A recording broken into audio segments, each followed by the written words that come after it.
All right, we are just a little over, 2 months until the first primary and the 2024 presidential election heating up. First, the Iowa caucuses.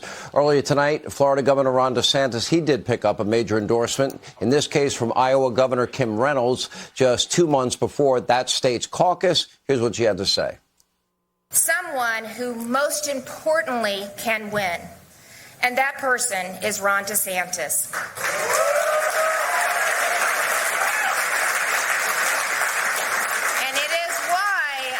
So proud to stand here tonight and give him my full support and endorsement for President of the United States of America.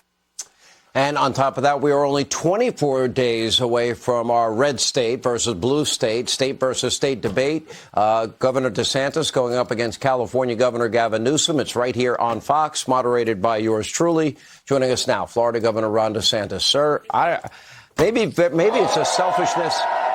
Oh, you got a crowd. Yeah, we got some. I didn't know you had a big crowd. We had a good event. Yeah, we had a big event here in Des Moines, and Kim Reynolds is a very beloved figure in Iowa because she's done a great job. So we've got a lot of excitement. A lot of people are going to rondesantis.com and helping us out. So thank you, everybody, for your surge of support. Look, Governor, let's talk a little bit about the horse race aspect of it. One thing that I have picked up from a lot of people as I talk to people every day, and I know it's the nature of politics, I know it's the nature of primaries.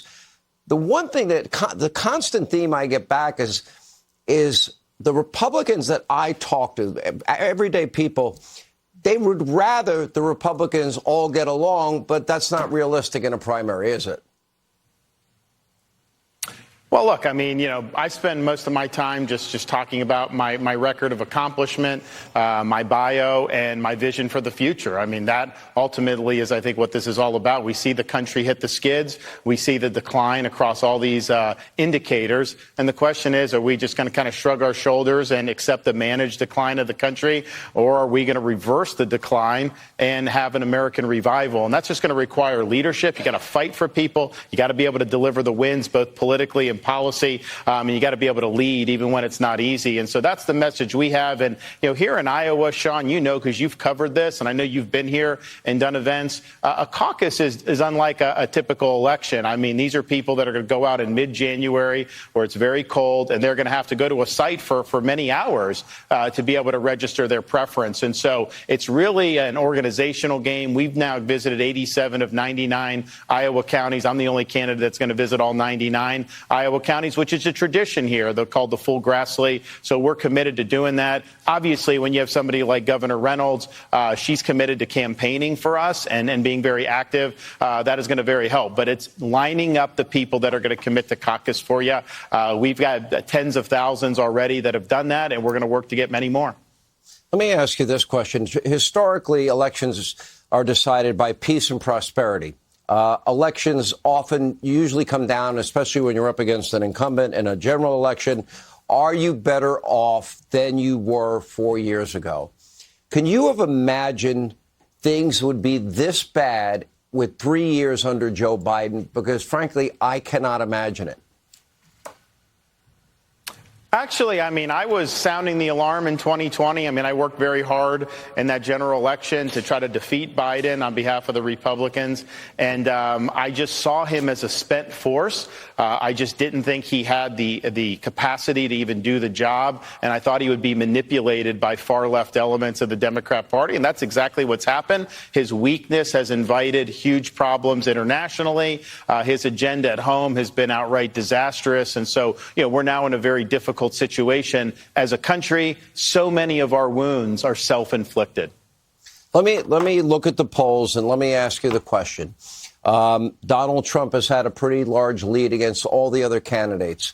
And in many ways, when you would think that if a presidential candidate gets indicted 4 times and arraigned 4 times, it seems to defy all conventional political gravity that every time that happens, the poll numbers go up.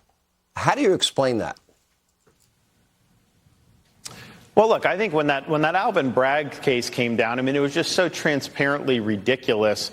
To go back 7 or 8 years, clearly this would not have been brought for non-political reasons. And so I think that he got a lot of sympathy, as a result of that in particular, maybe some of the others too. But I think that one really just showed just how ridiculous, quite frankly, the justice system has become when it's in the hands of leftist politicians and leftist activists. But, what we're seeing here in Iowa is, clearly former president's got a base of support. You also have a base of people who are definitely looking elsewhere. But then the bulk of the people are considering the former president, but also considering others. Some of them are polling for him now. Some of them are not. But there is, I think, much more fluidity than what some of the national media wants to do. And I think the people on the ground here see that there's a lot of people that just have not made a final decision. I think the majority of Iowans will probably make a final decision as we get into early January. And I'd say the same thing goes for the people of New Hampshire.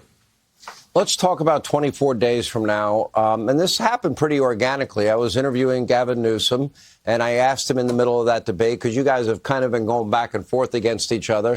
I said, well, do you want to debate Governor DeSantis? He said, absolutely, any place, any time, just give me a day's notice. That was his answer to me. I said, okay, will you debate him on my show? Sure, you can moderate it. And, so now we have it scheduled for November 30th in the state of Georgia.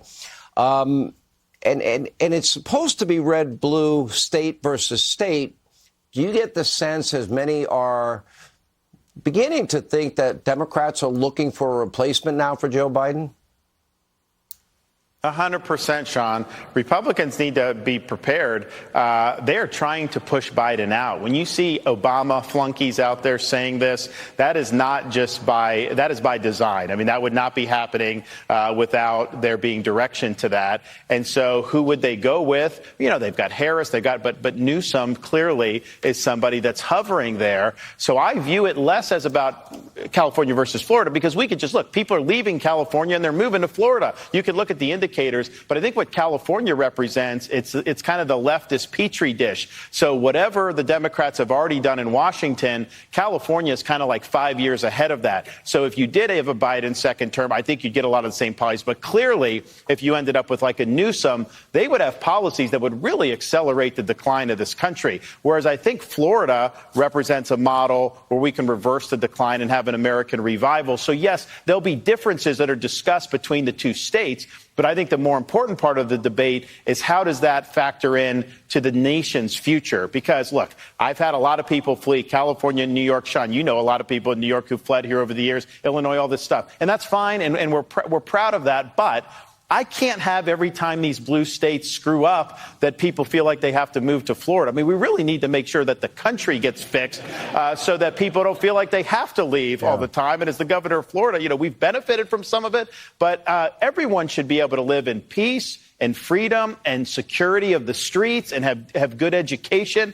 And that used to be something that there wasn't as much difference between states. Now, there's a radically different approach. If you live in an urban area in one of these blue states, there's massive crime. If you're going to some of these school districts, indoctrination in the schools, obviously the taxes and all that, the COVID authoritarianism was huge in those states. So it really is, it matters where you live now. I'd like to see all those blue states do better with better leadership at the federal level. I don't see how we reconcile a lot of these issues involving energy, open borders, sanctuary state, high taxes, low taxes, law and order versus defund, dismantle. There's a lot there. Governor, have fun in Iowa. Please tell the great people of Iowa, for the rest of the country, including me, thank them for all that they do to help all of us. They're amazing people in Iowa. I look forward to being there myself. Thank you, sir. Thanks, Sean. See ya. Up next, all